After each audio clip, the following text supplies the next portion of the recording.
Bienvenidos a Caminantes Camino. Volvemos a encontrarnos con Jorge Luis Borges en El Aleph.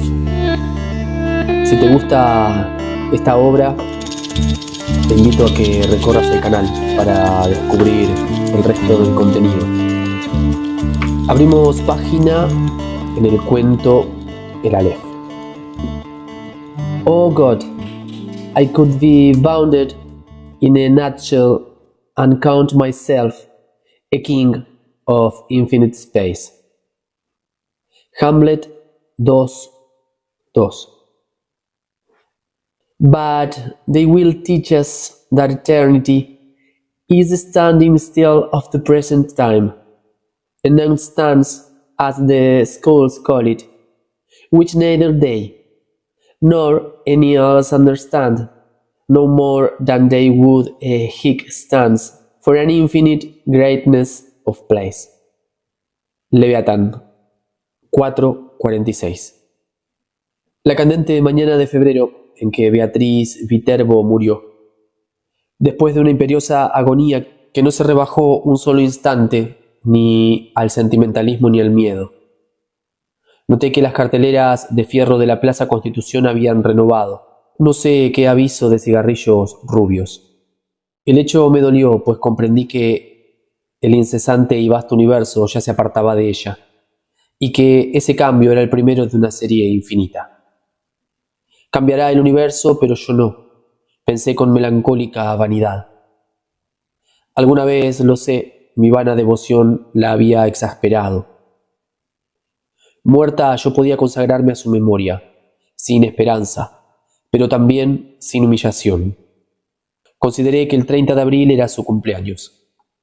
Visitar ese día la casa de la calle Garay para saludar a su padre y a Carlos Argentino Daneri, su primo hermano. Era un acto cortés, irreprochable, tal vez ineludible. De nuevo aguardaría en el crepúsculo de la abarrotada salita, de nuevo estudiaría las circunstancias de sus muchos retratos. Beatriz Viterbo de perfil en colores. Beatriz con antifaz en los carnavales de 1921. La primera comunión de Beatriz. Beatriz el día de su boda con Roberto Alessandri. Beatriz poco después del divorcio en un almuerzo del Club Hípico.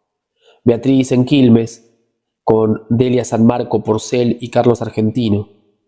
Beatriz con el pequinés que le regaló Villegas Aedo. Beatriz de frente y de 3/4, sonriendo, la mano en el mentón. No estaría obligado, como otras veces, a justificar mi presencia con módicas ofrendas de libros. Libros cuyas páginas finalmente aprendí a cortar para no comprobar, meses después, que estaban intactos.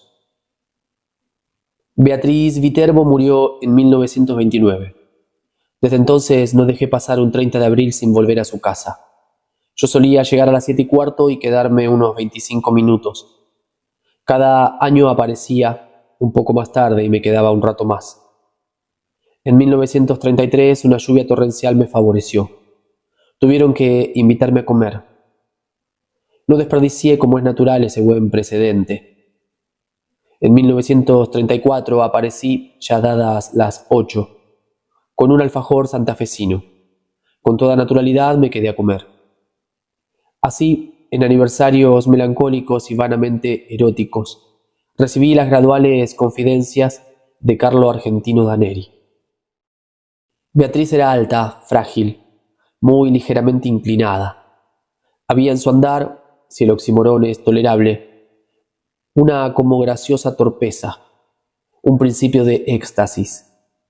Carlos Argentino es rosado, considerable, canoso, de rasgos finos. Ejerce no sé qué cargo subalterno en una biblioteca ilegible de los arrabales del sur. Es autoritario, pero también es ineficaz. Aprovechaba hasta hace muy poco las noches y las fiestas para no salir de su casa. A 2 generaciones de distancia, la S italiana y la copiosa gesticulación italiana sobreviven en él. Su actividad mental es continua, apasionada, versátil y del todo insignificante. Abunda en inservibles analogías y en ociosos escrúpulos. Tiene, como Beatriz, grandes y afiladas manos hermosas. Durante algunos meses padeció la obsesión de Paul Fort, menos por sus baladas que por la idea de una gloria intachable. Es el príncipe de los poetas de Francia, repetía con fatuidad. En vano te revolverás contra él. No lo alcanzará. No, la más inficionada de tus saetas. El 30 de abril de 1941 me permití agregar al alfajor una botella de coñac del país. Carlos Argentino lo probó, lo juzgó interesante y emprendió, al cabo de unas copas, una vindicación del hombre moderno. Lo evoco, dijo con una animación algo inexplicable, en su gabinete de estudio, como si dijéramos en la torre albarrana de una ciudad, provisto de teléfonos, de telégrafos, de fonógrafos, de aparatos de radiotelefonía, de cinematógrafos, de linternas mágicas, de glosarios, de horarios, de prontuarios, de boletines. Observó que para un hombre así facultado el acto de viajar era inútil. Nuestro siglo XX había transformado la fábula de Mahoma y de la montaña. Las montañas ahora convergían sobre el moderno Mahoma.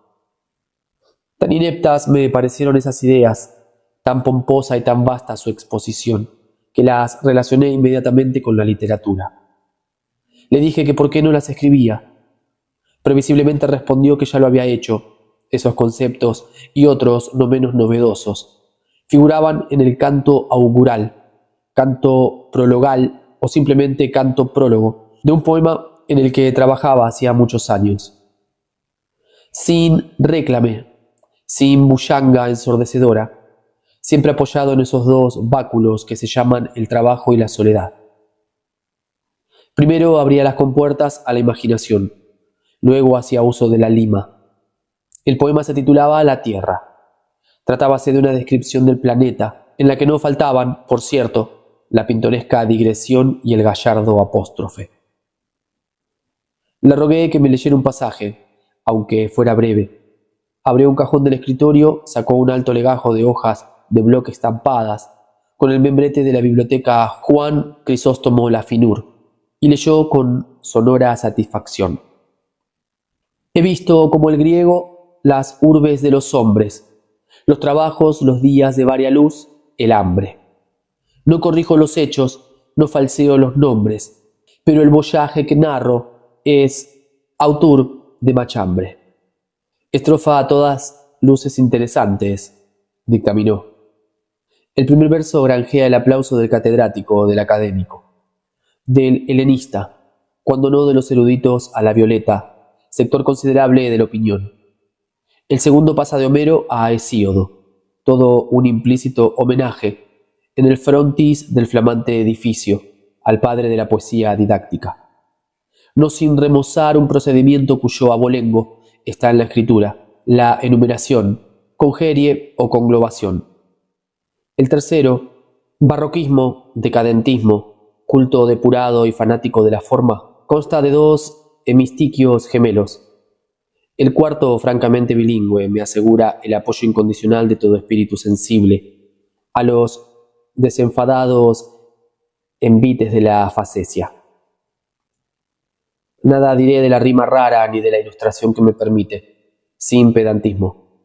Acumular en 4 versos 3 alusiones eruditas que abarcan 30 siglos de apretada literatura. La primera a la Odisea, la segunda a los trabajos y días, la tercera a la bagatela inmortal que nos depararán los ocios de la pluma del saboyano. Comprendo una vez más que el arte moderno exige el bálsamo de la risa, el scherzo. Decididamente tiene la palabra Goldoni. Otras muchas estrofas me leyó que también obtuvieron su aprobación y su comentario profuso. Nada memorable había en ellas, ni siquiera las juzgué mucho peores que la anterior. En su escritura habían colaborado la aplicación, la resignación y el azar. Las virtudes que Daneri les atribuía eran posteriores. Comprendí que el trabajo del poeta no estaba en la poesía, estaba en la invención de razones para que la poesía fuera admirable. Naturalmente, ese ulterior trabajo modificaba la obra para él, pero no para otros. La dicción oral de Daneri era extravagante, su torpeza métrica le vedó. Salvó contadas veces transmitir esa extravagancia al poema. Una sola vez en mi vida he tenido ocasión de examinar los 15.000 dodecasílabos del Poliolbión, esa epopeya topográfica en la que Michael Drayton registró la fauna, la flora, la hidrografía, la orografía, la historia militar y monástica de Inglaterra. Estoy seguro de que ese producto considerable, pero limitado, es menos tedioso que la vasta empresa congénere de Carlos Argentino. Este se proponía versificar toda la redondez del planeta. En 1941 ya había despachado unas hectáreas del estado de Queensland, más de 1 kilómetro del curso del Ob, un gasómetro al norte de Veracruz, las principales casas de comercio de la parroquia de la Concepción, la quinta de Mariana Cambaceres de Alvear en la calle 11 de septiembre, en Belgrano, y un establecimiento de baños turcos no lejos del acreditado acuario de Brighton. Me leyó ciertos laboriosos pasajes de la zona australiana de su poema.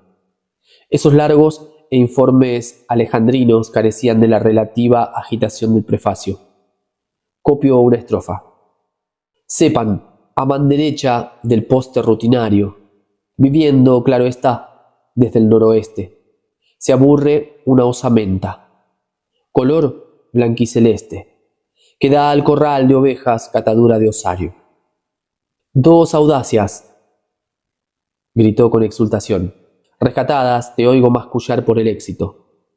Lo admito.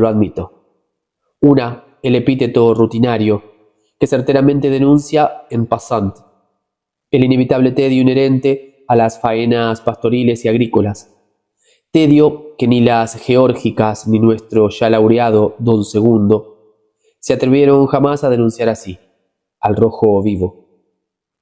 Otra, el enérgico prosaísmo, se aburre una osamenta, que el melindroso querrá excomulgar con horror, pero que apreciará más que su vida el crítico de gusto viril.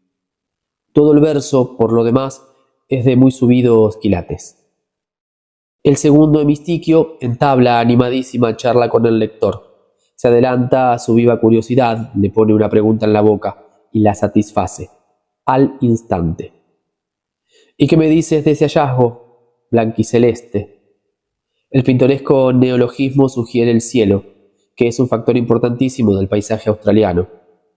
Sin esa evocación resultarían demasiado sombrías las tintas del boceto, y el lector se vería compelido a cerrar el volumen, herida en lo más íntimo el alma de incurable y negra melancolía. Hacia la medianoche me despedí. 2 domingos después, Daneri me llamó por teléfono, entiendo que por primera vez en la vida. Me propuso que nos reuniéramos a las 4 para tomar juntos la leche, en el contiguo salón bar que el progresismo de Zunino y de Zungri, los propietarios de mi casa, recordarás, inaugura en la esquina, confitería que te importará conocer. Acepté, con más resignación que entusiasmo. No fue difícil encontrar mesa, el salón bar, inexorablemente moderno, era apenas un poco menos atroz que mis previsiones. En las mesas vecinas el excitado público mencionaba las sumas invertidas sin regatear por Zunino y por Zungri.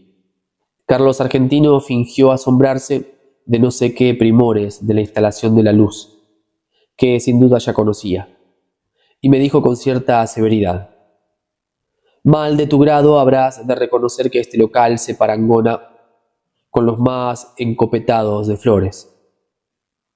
Me releyó después 4 o 5 páginas del poema. Las había corregido según un depravado principio de ostentación verbal. Donde antes escribió azulado, ahora abundaba en azulino, azulenco y hasta azulillo. La palabra lechoso no era bastante fea para él. En la impetuosa descripción de un lavadero de lanas, prefería lactario, lacticinoso, lactescente, lechal. Denostó con amargura a los críticos. Luego, más benigno, los equiparó a esas personas que no disponen de metales preciosos ni tampoco de prensas de vapor, laminadores y ácidos sulfúricos para la acuñación de tesoros, pero que pueden indicar a los otros el sitio de un tesoro. Acto continuo censuró la prologomanía, de la que ya hizo mofa, en la donosa prefación del Quijote, el príncipe de los ingenios. Admitió, sin embargo, que en la portada de la nueva obra convenía el prólogo vistoso, el espaldarazo firmado por el plumífero de Garra, de fuste. Agregó que pensaba publicar los cantos iniciales de su poema. Comprendí entonces la singular invitación telefónica. El hombre iba a pedirme que prologara su pedantesco fárrago. Mi temor resultó infundado. Carlos Argentino observó con admiración rencorosa que no creía errar en el epíteto al calificar de sólido el prestigio logrado en todos los círculos por Álvaro Melián Lafinur, hombre de letras, que si yo me empeñaba prologaría con embeloso el poema. Para evitar el más imperdonable de los fracasos, yo tenía que hacerme portavoz de dos méritos inconcusos: la perfección formal y el rigor científico.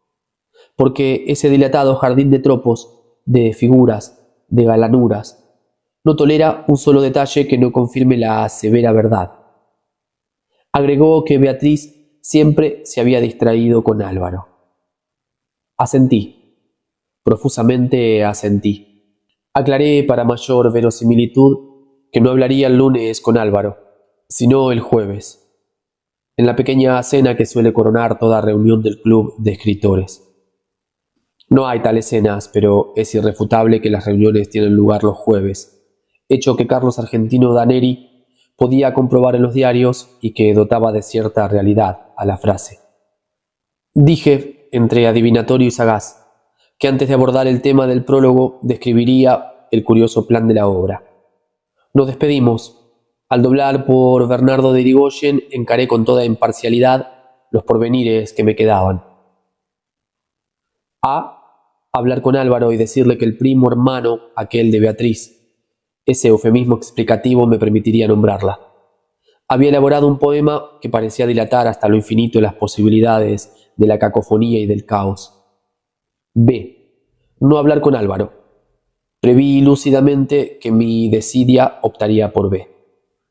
A partir del viernes a primera hora empezó a inquietarme el teléfono. Me indignaba que ese instrumento, que algún día produjo la irrecuperable voz de Beatriz, pudiera rebajarse a receptáculos de las inútiles y quizá coléricas quejas de ese engañado Carlos Argentino Daneri. Felizmente nada ocurrió, salvo el rencor inevitable que me inspiró aquel hombre, que me había impuesto una delicada gestión y luego me olvidaba. El teléfono perdió sus terrores, pero a fines de octubre Carlos Argentino me habló. Estaba agitadísimo. No identifiqué su voz al principio. Con tristeza y con ira balbuceó que esos ya ilimitados Zunino y Zungri, so pretexto de ampliar su desaforada confitería, iban a demoler su casa. La casa de mis padres, mi casa, la vieja casa inveterada de la calle Garay, repitió, quizá olvidando su pesar en la melodía. No me resultó muy difícil compartir su congoja. Ya cumplidos los 40 años, todo cambio es un símbolo detestable del pasaje del tiempo. Además, se trataba de una casa que, para mí, aludía infinitamente a Beatriz. Quise aclarar ese delicadísimo rasgo. Mi interlocutor no me oyó. Dijo que Zunino y Zungri persistían en ese propósito absurdo. El doctor Zuni, su abogado, los demandaría ipso facto por daños y prejuicios y los obligaría a abandonar 100.000 naciones. El nombre de Zuni me impresionó. Su bufete en Caseros y Tacuarí es de una seriedad proverbial. Interrogué si éste se había encargado ya del asunto. Daneri dijo que le hablaría esa misma tarde. Vaciló y con esa voz llana, impersonal, a que solemos recurrir para confiar algo muy íntimo, dijo que para terminar el poema le era indispensable la casa, pues en un ángulo del sótano había un alef. Aclaró que un alef es uno de los puntos del espacio que contienen todos los puntos. Está en el sótano del comedor, explicó aligerada su dicción por la angustia. Es mío. Yo lo descubrí en la niñez, antes de la edad escolar. La escalera del sótano es empinada, Mis tíos me tenían prohibido el descenso, pero alguien dijo que había un mundo en el sótano. Se refería, lo supe después, a un baúl, pero yo entendí que había un mundo. Bajé secretamente, rodé por la escalera vedada, caí. Al abrir los ojos vi el Aleph. «El Aleph, el Aleph», repetí. Sí, el lugar donde están, sin confundirse, todos los lugares del orbe, vistos desde todos los ángulos. A nadie revelé mi descubrimiento, pero volví. El niño no podía comprender que le fuera deparado ese privilegio para que el hombre burilara el poema. No me despojarán Zunino y Zungri, no y 1000 veces no. Código en mano, el doctor Zuni probará que es inajenable mi Aleph. Traté de razonar. Pero ¿no es muy oscuro el sótano? La verdad no penetra en un entendimiento rebelde. Si todos los lugares de la tierra están en el Aleph, ahí estarán todas las luminarias, todas las lámparas, todos los veneros de luz. Iré a verlo inmediatamente. Corté antes de que pudiera emitir una prohibición. Basta el conocimiento de un hecho para percibir en el acto una serie de rasgos confirmatorios, antes insospechados. Me asombró no haber comprendido hasta ese momento que Carlos Argentino era un loco. Todos esos Viterbo, por lo demás, Beatriz. Yo mismo suelo repetirlo. Era una mujer, una niña de una clarividencia casi implacable. Pero había en ella negligencias, distracciones, desdenes, verdaderas crueldades, que tal vez reclamaban una explicación patológica. La locura de Carlos Argentino me colmó la maligna felicidad. Íntimamente siempre nos habíamos detestado. En la calle Garay, la sirvienta me dijo que tuviera la bondad de esperar. El niño estaba como siempre en el sótano revelando fotografías. Junto al jarrón sin una flor, en el piano inútil, sonreía. Más intemporal que anacrónico, el gran retrato de Beatriz, en torpes colores. No podía vernos nadie. En una desesperación de ternura me aproximé al retrato y le dije: Beatriz, Beatriz Elena, Beatriz Elena Viterbo, Beatriz querida, Beatriz perdida para siempre. Soy yo, soy Borges. Carlos entró poco después, habló con sequedad. Comprendí que no era capaz de otro pensamiento que de la perdición del Aleph. Una copita del pseudo coñac, ordenó, y te zampuzarás en el sótano. Ya sabes, el decúbito dorsal es indispensable. También lo son la oscuridad, la inmovilidad, cierta acomodación ocular. Te acuestas en el piso de baldosas y fijas los ojos en el 19º escalón de la pertinente escalera. Me voy, bajo la trampa y te quedas solo. Algún roedor te mete miedo, fácil empresa. A los pocos minutos ves el Aleph, el microcosmo de alquimistas y cabalistas, nuestro concreto amigo proverbial, el multum in parvo. Ya en el comedor agregó: claro está que si no lo ves, tu incapacidad no invalida mi testimonio. Baja. Muy en breve podrás entablar un diálogo con todas las imágenes de Beatriz. Bajé con rapidez, harto de sus palabras insustanciales. El sótano, apenas más ancho que la escalera, tenía mucho de pozo. Con la mirada busqué en vano el baúl de que Carlos Argentino me habló. Unos cajones con botellas y unas bolsas de lona entorpecían un ángulo. Carlos tomó una bolsa, la dobló y la acomodó en un sitio preciso.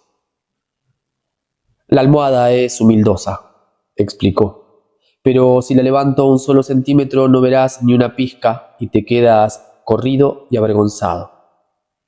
Repantiga en el suelo ese corpachón y cuenta 19 escalones. Cumplí con sus ridículos requisitos, al fin se fue. Cerró cautelosamente la trampa. La oscuridad, pese a una endija que después distinguí, pudo parecerme total. Súbitamente comprendí mi peligro. Me había dejado soterrar por un loco, luego de tomar un veneno. Las bravatas de Carlos transparentaban el íntimo terror de que yo no viera el prodigio. Carlos, para defender su delirio, para no saber que estaba loco, tenía que matarme. Sentí un confuso malestar que traté de atribuir a la rigidez y no a la operación de un narcótico. Cerré los ojos, los abrí. Entonces vi el Aleph. Arribo ahora al inefable centro de mi relato.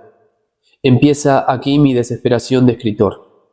Todo lenguaje es un alfabeto de símbolos cuyo ejercicio presupone un pasado que los interlocutores comparten. ¿Cómo transmitir a los otros el infinito Aleph, que mi temerosa memoria apenas abarca? Los místicos, en análogo trance, prodigan los emblemas. Para significar la divinidad, un persa habla de un pájaro que de algún modo es todos los pájaros. Alanus de Insulis, de una esfera cuyo centro está en todas partes y la circunferencia en ninguna.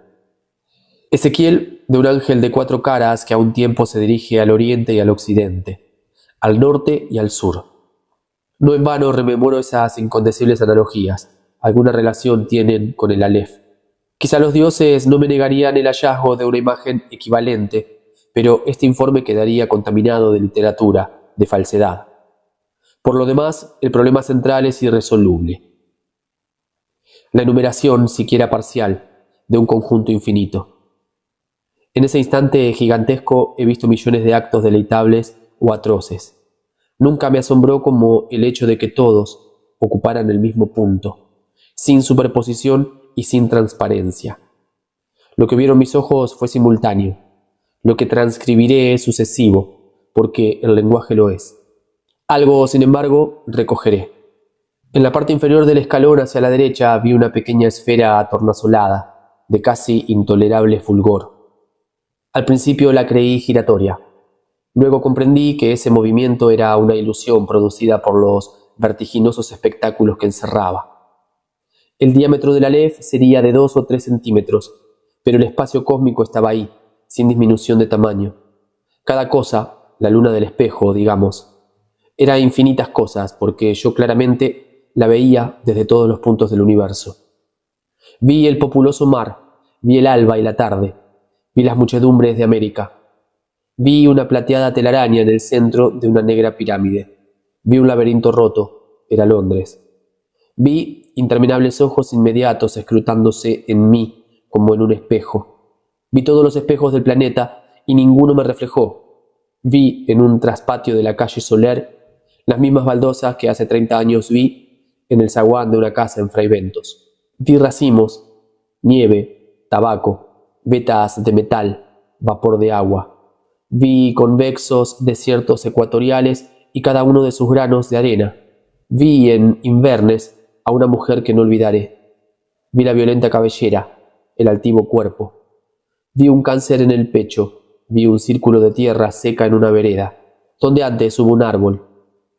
Vi una quinta de Adrogué, un ejemplar de la primera versión inglesa de Plinio, la de Philemon Holland. Vi a un tiempo cada letra de cada página. De chico yo solía maravillarme de que las letras de un volumen cerrado no se mezclaran ni perdieran en el decurso de la noche. Vi la noche y el día contemporáneo. Vi un poniente en Querétaro que parecía reflejar el color de una rosa en Bengala. Vi mi dormitorio sin nadie. Vi en un gabinete de Alkmaar un globo terráqueo entre 2 espejos que lo multiplican sin fin.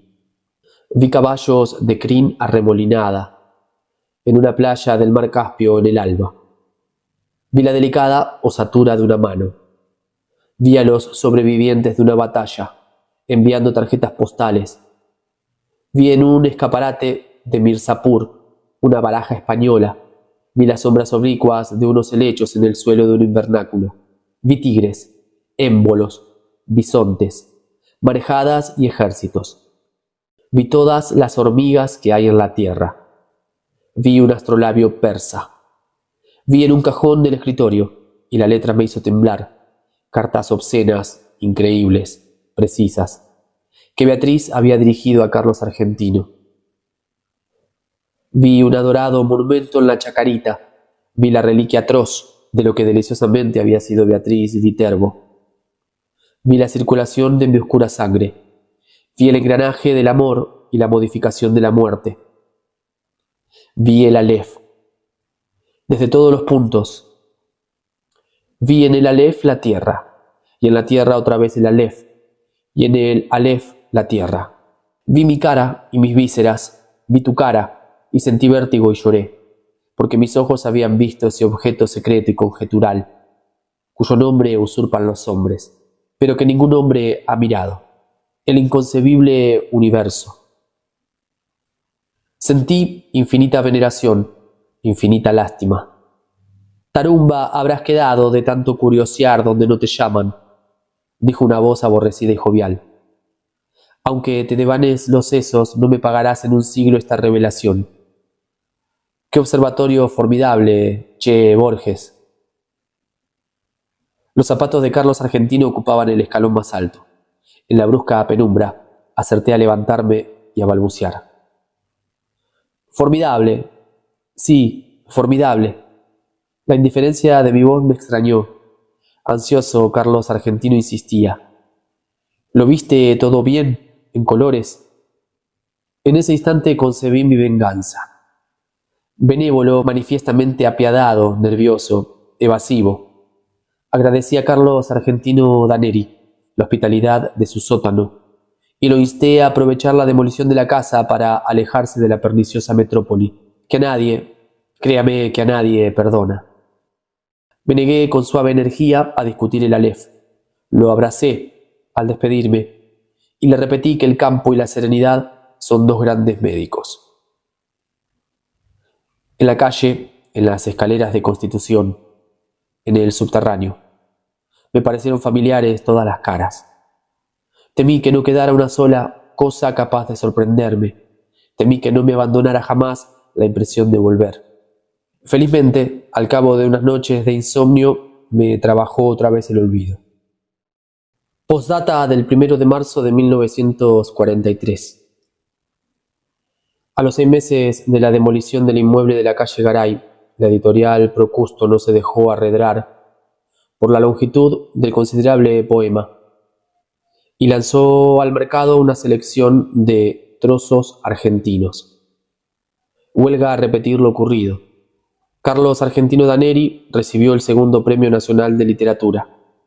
El primero fue otorgado al doctor Aita, el tercero al doctor Mario Bonfanti. Increíblemente, mi obra, Los naipes del Tajur, no logró un solo voto. Una vez más triunfaron la incomprensión y la envidia. Hace ya mucho tiempo que no consigo ver a Daneri. Los diarios dicen que pronto nos dará otro volumen. Su afortunada pluma, no entorpecida ya por el Aleph, se ha consagrado a versificar los epítomes del doctor Acevedo Díaz. 2 observaciones quiero agregar. Una sobre la naturaleza del Aleph, otra sobre su nombre. Este, como es sabido, es de la primera letra del alfabeto de la lengua sagrada. Su aplicación al disco de mi historia no parece casual. Para la Cábala, esa letra significa el Ensof, la ilimitada y pura divinidad. También se dijo que tiene la forma de un hombre que señala el cielo y la tierra, para indicar que el mundo inferior es el espejo y es el mapa del superior. Para la Mengenlere, es el símbolo de los números transfinitos, en los que el todo no es mayor que alguna de las partes. Yo querría saber, ¿eligió Carlos Argentino ese nombre o lo leyó aplicado a otro punto donde convergen todos los puntos? En alguno de los textos innumerables que el Aleph de su casa le reveló. Por increíble que parezca, yo creo que hay, o que hubo, otro Aleph.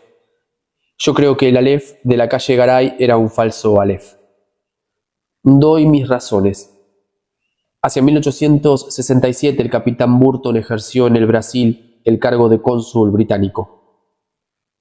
En julio de 1942, Pedro Enríquez Ureña descubrió en una biblioteca de Santos un manuscrito suyo que versaba sobre el espejo que atribuye el Oriente, Iskandar Su al-Karnain o Alejandro Bicorne de Macedonia. En su cristal se refleja el universo entero. Burton menciona otros artificios congéneres: la séptuple copa de Kai Khosrou, el espejo que Tariq Ben Zayed encontró en una torre, 1001 noches, 272. El espejo que Luciano de Somosata pudo examinar en la luna. Historia verdadera. 1:26. La lanza especular que el primer libro del Satiricón de Capella atribuye a Júpiter. El espejo universal de Merlín, redondo y hueco y semejante a un mundo de vidrio. De Fairy Queenie, 3:2:19. Y añade estas curiosas palabras. Pero los anteriores, además del defecto de no existir, son meros instrumentos de óptica. Los fieles que concurren a la mezquita de Amr, en el Cairo, saben muy bien que el universo está en el interior de una de las columnas de piedra que rodean el patio central. Nadie, claro está, puede verlo. Pero quienes acercan el oído a la superficie declaran percibir al poco tiempo su atareado rumor. La mezquita data del siglo VII. Las columnas proceden de otros templos de religiones anteislámicas, pues como ha escrito Ibn Jaldún, en las repúblicas fundadas por nómadas es indispensable el concurso de forasteros para todo lo que sea albañilería. Existe ese alef en lo íntimo de una piedra. Lo he visto cuando vi todas las cosas y lo he olvidado. Nuestra mente es poderosa para el olvido. Yo mismo estoy falseando y perdiendo, bajo la trágica erosión de los años, los rasgos de Beatriz. A Estela Canto. Notas del autor. Recuerdo, sin embargo, estas líneas de una sátira que futigó con rigor a los malos poetas. Aqueste da al poema belicosa armadura de erudición. Estotro le da pompas y galas. Ambos baten en vano las ridículas alas. Olvidaron, cuidados, el factor hermosura. Solo el temor de crearse un ejército de enemigos implacables y poderosos lo disuadió, me dijo, de publicar sin miedo el poema. Nota número 2. Recibí tu apenada congratulación, me escribió. Bufas, mi lamentable amigo, de envidia, pero confesarás, aunque te ahogue, que esta vez pude coronar mi bonete con la más roja de las plumas, mi turbante con el más califa de los rubíes. Epílogo. Fuera de Emma Suns, cuyo argumento espléndido, tan superior a su ejecución temerosa, me fue dado por Cecilia Ingenieros, y de la historia del guerrero y de la cautiva que se propone interpretar dos hechos fidedignos, las piezas de este libro corresponden al género fantástico. De todas ellas, la primera es la más trabajada. Su tema es el efecto que la inmortalidad causaría en los hombres. A ese bosquejo de una ética para inmortales lo sigue el muerto. Acevedo Bandeira en ese relato es un hombre de ribera o de cerro largo, y es también una tosca divinidad, una versión mulata y cimarrona del incomparable Sunday de Chesterton. El capítulo 29 del Decline and Fall of the Roman Empire narra un destino parecido al de Otálora, pero harto más grandioso y más increíble. De los teólogos basta decir que son un sueño más bien melancólico, sobre la identidad personal. De la biografía de Tadeo Isidoro Cruz, que es una glosa al Martín Fierro, a una tela de Watts, pintada en 1896, debo La casa de Asterión, y el carácter del pobre protagonista. La otra muerte es una fantasía sobre el tiempo que urdía la luz de unas razones de Pierre Damiani. En la última guerra nadie pudo anhelar más que yo que fuera derrotada Alemania. Nadie pudo sentir más que yo lo trágico del destino alemán. Deutsch Requiem quiere entender ese destino que no supieron llorar, ni siquiera sospechar nuestros germanófilos, que nada saben de Alemania. La escritura del Dios ha sido generosamente juzgada. El jaguar me obligó a poner en boca de un mago de la pirámide de Kowloon argumentos de cabalista o de teólogo. En el Zahir y el Aleph creo notar algún influjo del cuento de Crystal Egg, 1899, de Wells. Jorge Luis Borges. Buenos Aires, 3 de mayo de 1949. Postdata de 1952. 4 piezas he incorporado a esta reedición. a Ben-Hakan el Bojarí, muerto en su laberinto. No es, me aseguran, memorable a pesar de su título tremebundo. Podemos considerarlo una variación de Los dos reyes y Los dos laberintos, que los copistas intercalaron en las 1001 noches y que omitió el prudente Galland.